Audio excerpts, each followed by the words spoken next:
Videomu izleyen herkese merhabalar. Bugün bir sonraki tarifimde kullanmak üzere yabancı tariflerde özellikle karşımıza çıkan sour cream yani ekşi krema hazırlayacağız.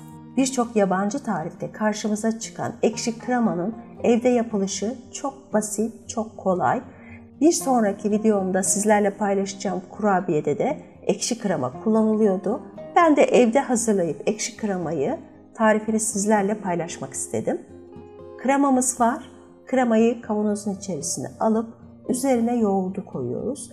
Eğer evde yoğurt yoksa bunun da çaresi var. Yerine süt kullanıyorsunuz. Zaten 3 malzemeden oluşuyor.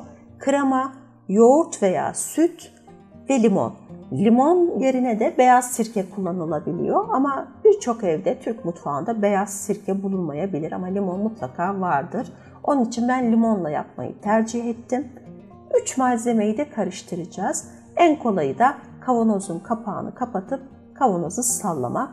Bu sayede tüm malzeme iyice birbiriyle karışmış oluyor. Kavanozun kapağını sonra açıyoruz. Üzerine bir tülbent de koyabilirsiniz veya benim yaptığım gibi bir havlu kağıt koyabilirsiniz. Üzerine de bir lastik geçirdikten sonra havlu kağıdın 24 saat boyunca oda sıcaklığında ekşi kremamızın hazır olmasını bekliyoruz. Yapılışı çok basit, bir tek 24 saat bekleme süresi var.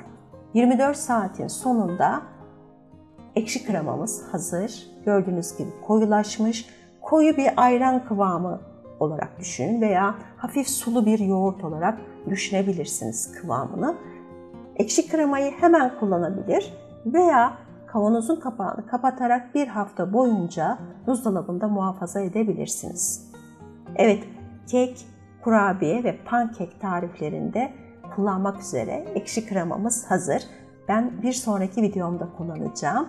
Yapıp yiyen herkese şimdiden afiyet olsun. Bir sonraki videomda görüşmek üzere. Sevgiyle, sağlıkla kalın.